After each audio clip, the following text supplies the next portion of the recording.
Pakitago na lang ako sa pangalang Aloy. Nahihiya po akong aminin ang totoo kong pagkatao dahil sa napakalaking kasalanang nagawa ko na nagresulta sa kamatayan ng isang tao. Sir Neb, hindi po ako mayaman pero talagang gumastos ako para lang magantihan ang taong umagrabyado sa akin. Nalulung kasi ako sa online sabong. Nagkandabaon ako sa utang at nang minsang nakatsamba akong manalo ng malaki-laking halaga ay hindi yun binigay sa akin dahil malaki raw ang utang ko sa nagpatupada. Tinanggap ko na lang dahil kahit papano ay kabawasan yun sa utang ko. Ang masaklap lang ay nalaman ko sa ibang tao na hindi pala binawas ang panalo ko sa utang ko. Ang pinagkakalat pa raw ng walang ya ay kalahati ng tubo lang ang nabayaran ko. Marami pa siyang masasamang salita na pinakalat at nakarating sa akin. Galit na galit ako noon, Sir Neb. Gusto kong gumanti sa taong yon. Kaya nakagawa ako ng isang bagay na pinagsisisihan ko hanggang ngayon. May nakilala akong mangkukulam sa isang Facebook group. Binulag yata ako ng galit dahil nag-PM ako sa mangkukulam na yon at nagtanong kung magkano ang singil niya para sa pananakot sa isang tao. Mahaba at komplikado ang naging pag-uusap namin. Pero bandang huli ay nagka-interes ako sa isang pamarusa na inoffer niya sa akin. Kaya raw niyang padalhan ng demonyo yung taong kinagagalitan ko. Hindi biro ang halagang hiningi niya sa akin dahil delikado raw ang gagawin niya at maaari siyang balikan ng mga demonyo. Nabaon na naman ako sa utang pero wala akong pakialam. Makaraan ng ilang araw ay nabalitaan kong may kwentong kababalaghan daw yung taong kinagalitan ko. Nagpa-bless daw ng bahay dahil may nakitang mapulang tao na may sungay. Kinilabutan ako noong una pero natawa rin ako dahil yun na ang pinagawa ko doon sa mangkukulam. Sulit na sulit ang binayad ko, Sir Neb. Hindi nagtagal at albularyo na ang kinonsulta noong kaaway ko dahil napapadalas daw ang pagpapakita noong taong may sungay. Hindi naman makilala ng albularyong kinuha niya kung sino o ano ang gumagawa ng pagpaparusa dahil napakarami pala niyang kaaway. 2 taong pinahirapan ng demonyo yung kagalit kong yun. Umattend pa nga sa worship ng mga born again para daw ipag-pray over siya. Pero yun ang pinakamali niyang ginawa. Ilang araw matapos siyang ipag-pray over ay natagpuan na lang siyang walang buhay sa kwarto.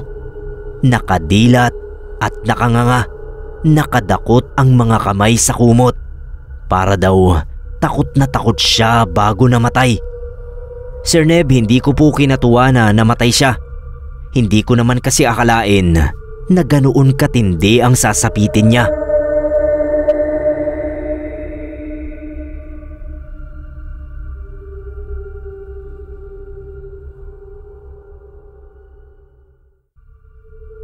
Magandang umaga po sa lahat ng kapasta natin. Elmer po ang pangalan ko. Noong kabataan ko, lumipat kami sa isang bayan sa may Kamsur. Kung tama pa rin ang pagkakatanda ko dahil yon sa trabaho ni Papa. Halos 5 taon din kami doon lumagi hanggang sa umabot nga ako sa high school at lumipat ulit kami. Mga 1 taon na kami sa Kamsur nang maging sakristan ako sa lokal na simbahan doon. Sa simbahan na yun ko naranasan itong bagay na gusto kong ibahagi sa inyo. Si Father Kaloy ang pare sa simbahan. Mga 3 months sa serbisyo ko sa pagiging sakristan, inimbitahan kami ni Father sa bahay niya na nasa likod ng simbahan. Naibenta kasi yung patabaing baka ni Father, kaya nilibre niya kami ng hapunan. Nasa mesa kami lahat, nagkukwentuhan habang kumakain. Ilang saglit, naramdaman ko na parang may kumakagat sa mga daliri ko sa paa. Sumilip ako sa ilalim, pero wala naman. Ilang beses ko yung ginawa pero hindi ko makita kung sino ba yung kumakagat sa mga daliri ko. Kapag sumisilip ako, naririnig ko na may mga maliliit na boses na humahagik-hik. Nung matapos ako, Dinala ko sa lababo yung plato at kutsarang ginamit ko. Imbis na bumalik, dumiretso ako sa banyo para umihi. Pagpasok ko, Sir Neb, para akong nanigas na estatwa. Doon kasi sa ibaba ng inidoro, may mga maliliit na nilalang na kulay puti yung suot. May matataas na sombrero. Tumatawa silang lahat. Tumakbo ko palabas sa takot. Hinanap ko si Father. Nakita ko siya sa may balkonahe. Sinabi ko sa kanya yung mga nakita ko. Doon na umamin sa akin si Father Kaloy na ang mga duwende raw na yon ay mga alaga niya. Sinamahan niya ako sa gilid ng simbahan. Sa tabi ng punong mangga, may tumpok ng lupa. Isa raw yung nuno sa punso na tirahan ng mga duwending alaga niya.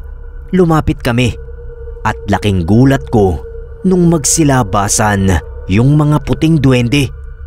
Ang liliit ng boses nila at laging tumatawa.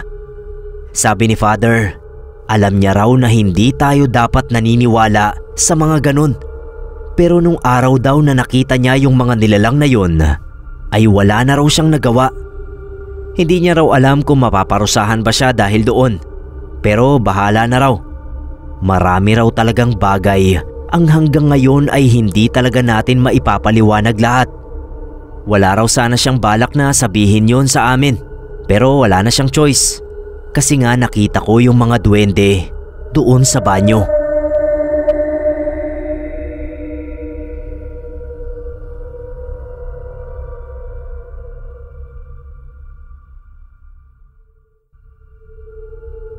Billy na lang po ang itawag niyo sa akin, Sir Neb.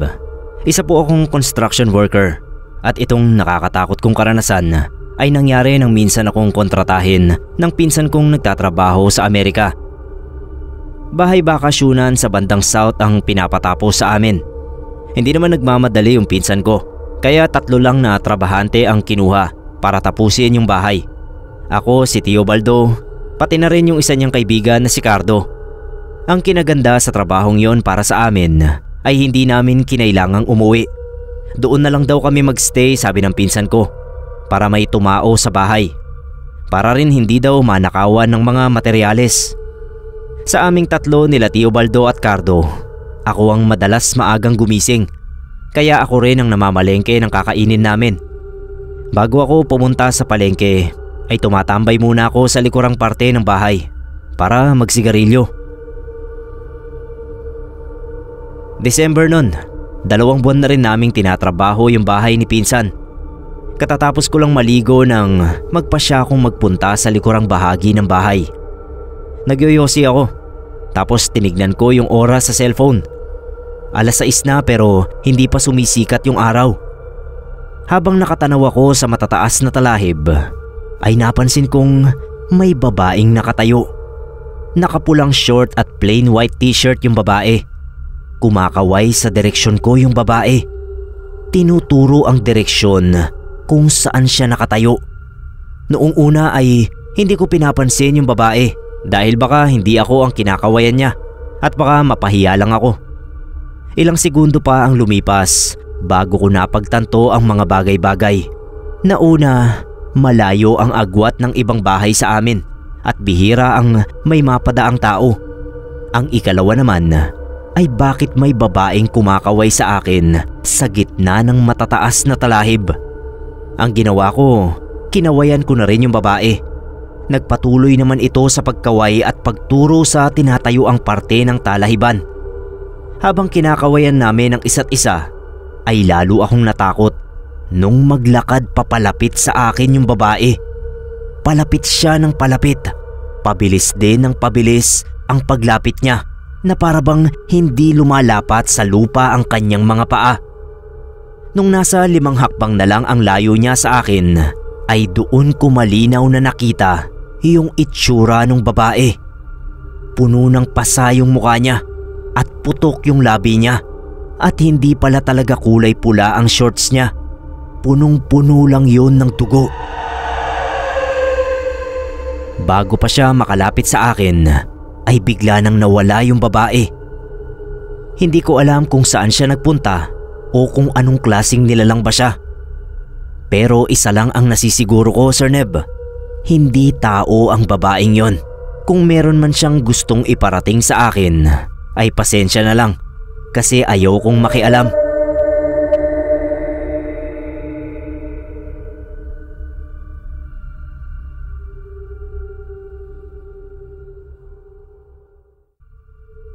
Ito po ay kwento ng Tito Lester ko. Kapatid siya ni Papa. Medyo close siya sa aming magkakapatid dahil palagi siyang dumadalaw kay Papa para makipag-inuman. Kaya ko rin nga nalaman itong mga bagay na nangyari sa kanya dahil kapag lasing na sila pareho, grabe na kung magkwento si Tito Lester. Daig pa yung reporter sa TV. Nagpaalam ako sa kanya kung pwede ko bang ibahagi ang kwento niya at pumayag naman siya. Nagsimula raw ang lahat noong panahon na walang-wala si Tito Lester. Nalugi yung negosyo niyang karinderya at dahil halos lahat ng ipon niya ay doon niya pinasok, talagang nalubog sa utang si Tito. Mag-asawa na sila noon ni Tita Nerissa. Muntik pa raw silang maghiwalay dahil sa nangyari. Umabot sa puntong desperado na si Tito. Lumapit siya sa isang mangkukulam, Sir Neb. At sa tulong ng mangkukulam, nakipagkasundo raw siya sa demonyo. Parang aninong may sungay raw yung itsura nung tinawag nilang demonyo. Humingi si Tito Lester ng kayamanan, kapalit ng kahit anong hilingin ng demonyo. Isang linggo lang, Sir Neb, nalaman na lang namin na nanalo raw sa loto si Tito. Halos 3 araw ang naging celebration ng pagkapanalo niya. Kahit kaming mga kamag-anak ni Tito ay nabigyan ng balato sa laki ng pinanalo niyang pera. Lumipat sila sa kabilang bayan at doon sila nagtayo ng 2 palapag na bahay na dream house ni Tito. 1 taon lang ang lumipas, Sir Neb. Tapos na yung bahay at nabuntis na si Tita. Lalaki yung naging anak nila at pinangalanan nila itong Kenneth.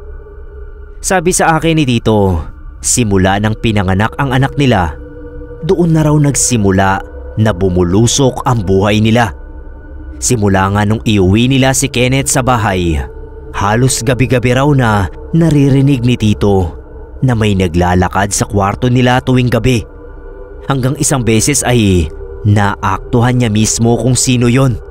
Yung demonyo ang nakita ni Tito. Nakadungaw daw doon sa crib ni Kenneth. Parang pinapanood yung bata na matulog.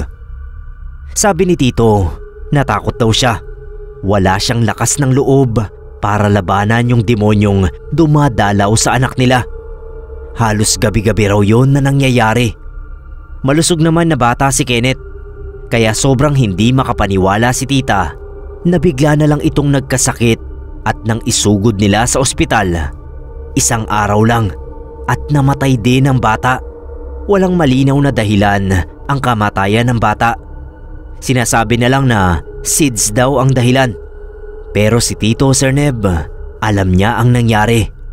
Yun ang kapalit ng pakikipagkasundo niya sa demonyo. At hindi rin natapos sa ganoon ang lahat. Simula nang mamatay si Kenneth, halos araw-araw daw silang nag-aaway mag-asawa. Sabi ni Tito, parang may bumubulong sa kanila na makipagsagutan at saktan ang isa't isa. Sa tindi ng mga bagay na pinag-aawayan nila ay umabot sa puntong nasaktan ni Tito si Tita. Naghiwalay sila matapos yon. Habang nangyayari yon ay unti-unti rin na nalulugi ang mga negosyo na tinayo ni Tito. 3 taon lang ang lumipas ay nagsara lahat ng negosyo ni Tito. At pati yung bahay na pinatayo at ilang kotse na naipundar ay binenta nila sa ilang kakilala. Sa ngayon, Sir Neb, walang trabaho si Tito at wala rin siyang bahay. Nakikituloy lang siya sa mga kamag-anak. Minsan nakikitulog siya dito sa amin. Kwento niya sa akin, hanggang ngayon daw, dinadalaw pa siya nung demonyo na pinagkakautangan niya. Hindi naman daw niya alam kung ano pang ibabayad niya. Kasi sa ngayon ay walang-wala na raw siya.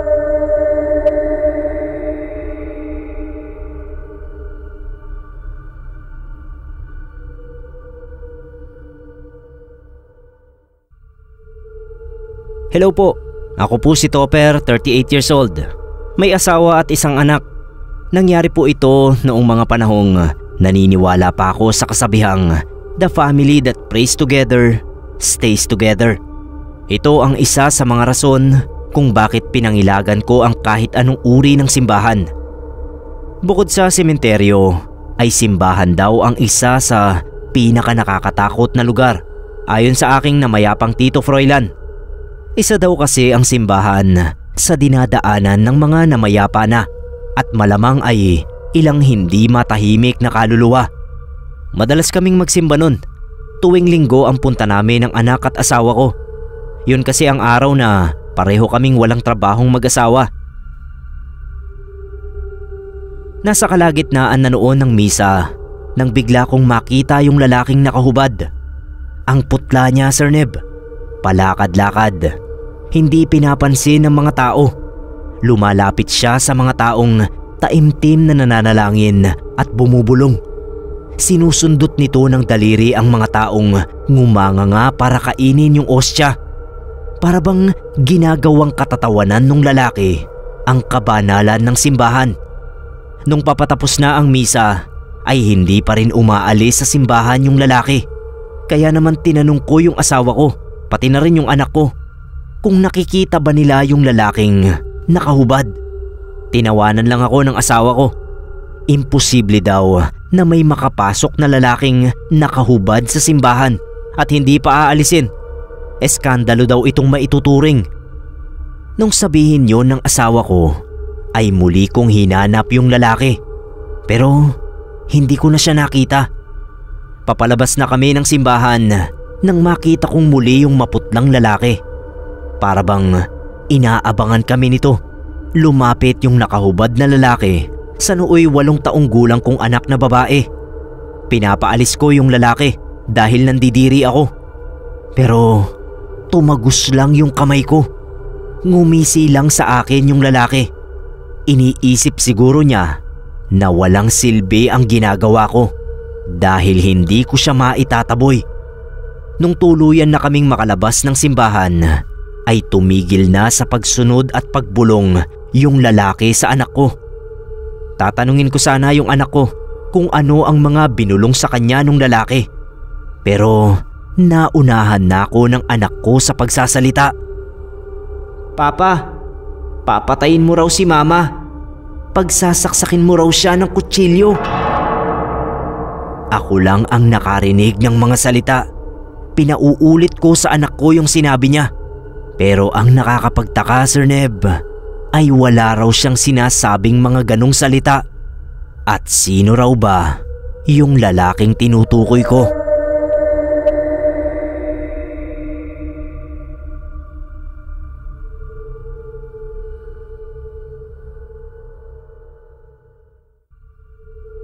Alam ko pong common at halos lahat na ay naranasan itong kwento ko.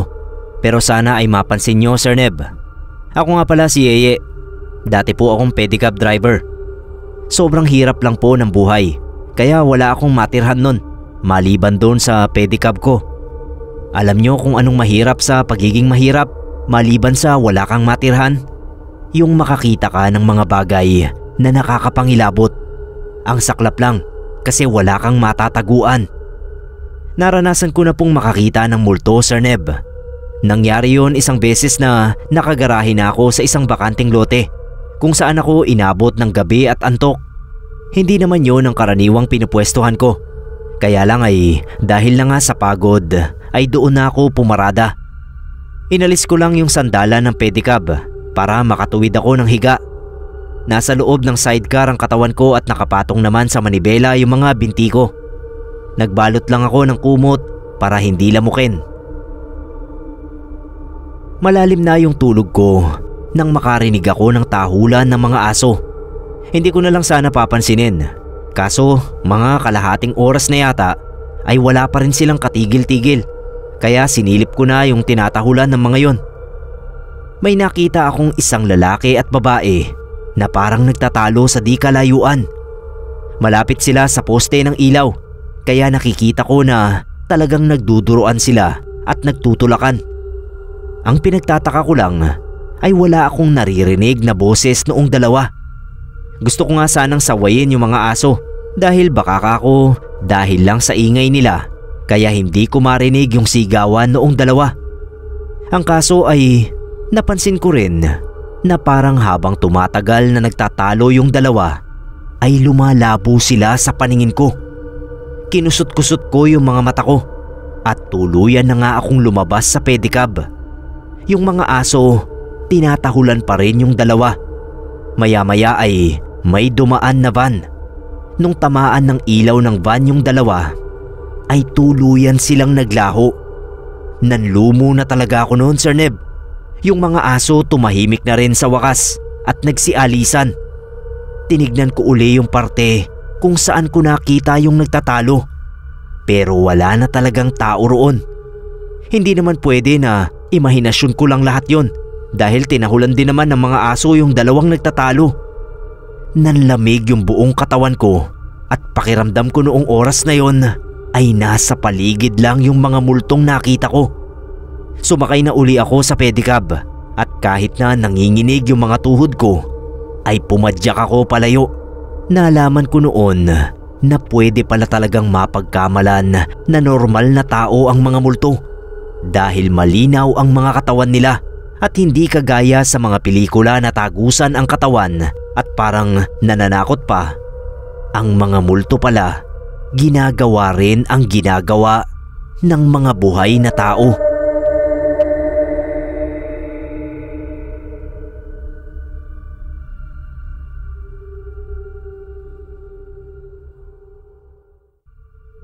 Gusto ko po sanang magpabasa ng totoong karanasan ko sa inyo.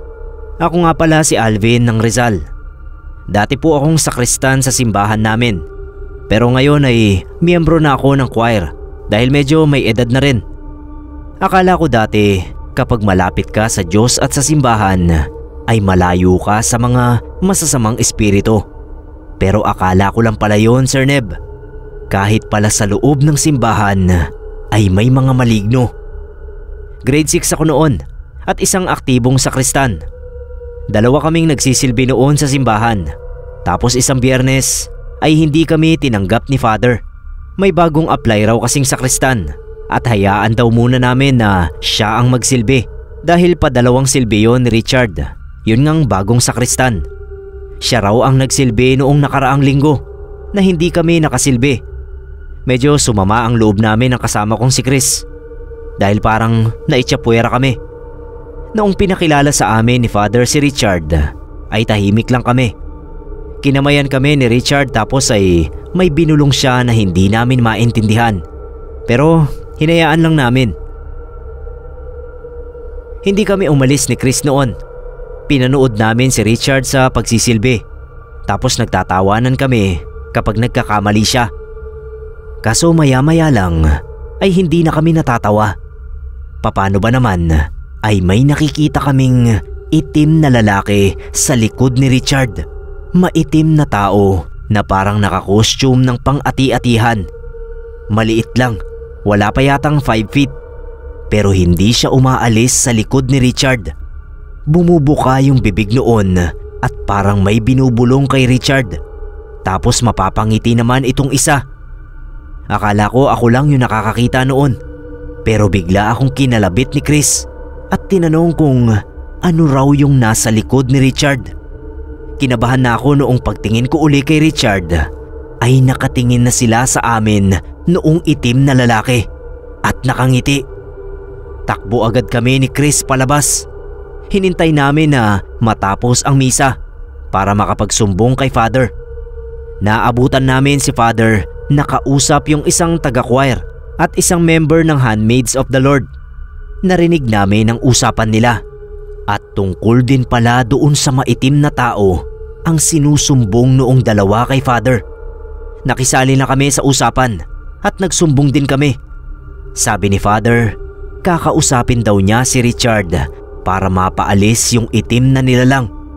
Nung sumunod na linggo, Sir Neb, ay kami uli ni Chris ang nagsilbi. Sabi ni Father, ayaw raw pumayag ni Richard na paalisin yung sinasabi nitong kaibigan. Mabait daw yun dahil nakakapasok naman ng simbahan. kinukumbinsi raw ito ni Father, pero nagalit pa si Richard. Minura si Father bago umalis. Hindi na lang daw magsasakristan si Richard kung paaalisin ang kaibigan niya.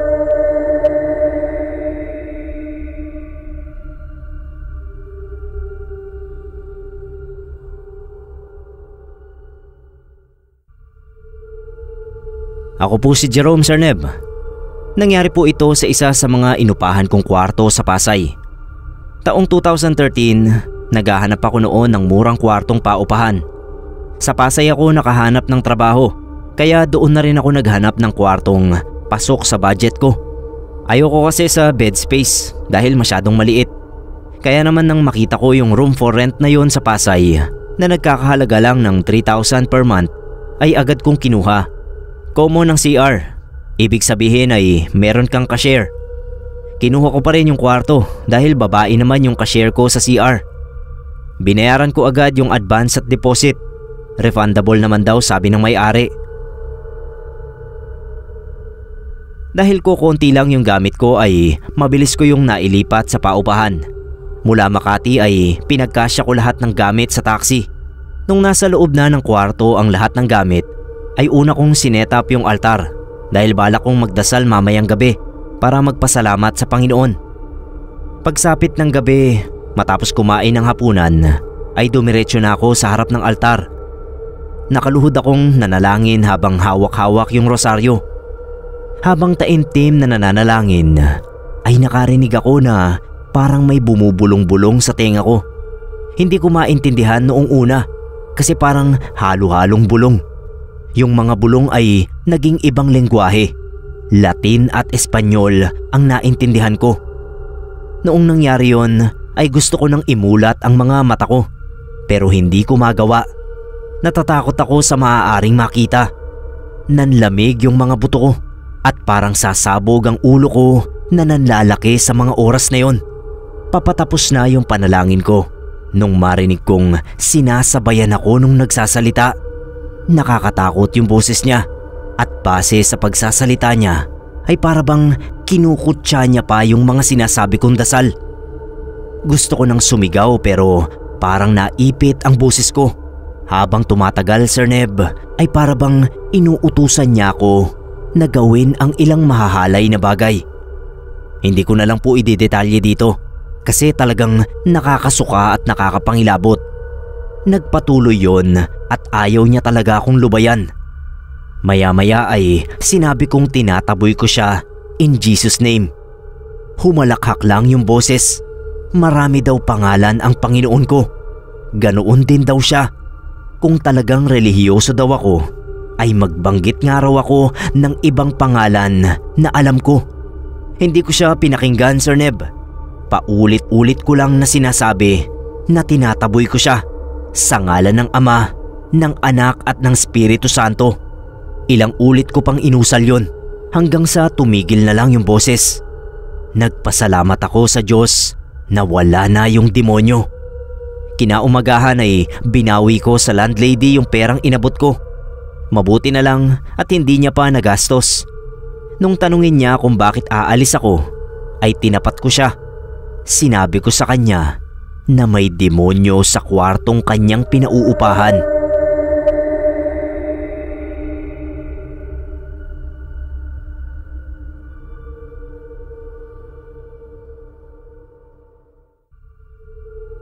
Rod ang pangalan ko. Matagal na po akong nakikinig sa channel niyo, Sir Neb. Kaya nag-decide ako na magpasa ng story para may ma-share din akong nakakatakot na karanasan. Bata pa lang ako, may third eye na ako. Ang nakakaalam lang nito ay ilang malapit kong kaibigan at mga magulang ko. Kalaunan ay nasanay na rin ako na may ganitong klase ng abilidad. Umabot sa punto na hindi na ako natatakot sa mga nakikita ko at nagagawa kong hindi na sila pansinin. Sanayan lang kumbaga. Noong 2014, natanggap akong staff sa isang kumpanya sa Makati. Bale dahil kilala ng nanay ko yung may-ari, doon na ako nakituloy sa kanila para makalibre raw ng bayad sa tutuluyang boarding house. Mga ilang buwan ko doon sa bahay, napansin ko itong isang batang babae na laging tumatambay doon sa harap ng bahay na tinutuluyan ko. Sa tansya ko ay 7 years old siya. Puti yung damit niya. Unang kita ko pa lang sa kanya, Sir Neb, alam ko na multo siya. Sa mga tulad naming may third eye, talagang nararamdaman namin kung multo ba yung nakikita namin o hindi. Ilang buwan ko rin siyang pinagmasdan kapag umuwi ako o umaalis sa bahay. Hanggang umabot sa puntong na-curious ako kung bakit lagi siyang nandoon sa harap ng bahay. Nilapitan ko siya tapos kinausap. Ito po ang kwento niya, Sir Neb. Angela raw ang kanyang pangalan. Hindi na niya matandaan ang edad niya at kung ano ba ang apelido niya. Basta ang alam niya lang daw ay hinihintay niya yung kanyang mama at papa na dating nakatira doon sa bahay na tinutuluyan ko. Nagtanong-tanong ako sa mga kapitbahay kung ano ba ang nangyari doon sa dating nakatira sa bahay. Nalaman ko na namatayan sila ng anak na babae. After mailibing nung anak nila ay lumipat na rin sila ng bahay para siguro makalimot. Nakakalungkot lang, Sir Neb, na hanggang ngayon ay naroon pa rin yung kaluluwa ni Angela, naghihintay sa mga magulang. Sumunod na araw, nilapitan ko si Angela. Sinabi ko sa kanya na pwede na siyang tumawid sa kabilang buhay dahil hindi na babalik yung mga magulang niya. Iba na yung mga taong nakatira sa bahay. Umiyak siya pagkatapos kong sabihin yon. Tapos niyakap niya ako. Nagpasalamat siya at sinabing dahil sa akin ay sasama na raw siya sa liwanag na noon pa siya tinatawag. Pinanood ko siyang lumutang sa ere paitaas sa langit hanggang sa naglaho na siya na parang usok. Naiyak din ako nung araw na yon, Sir Neb. Bago ako umuwi sa bahay ay nagdasal muna ako doon sa chapel. Taimtim kong pinagdasal ang kaluluwa ni Angela.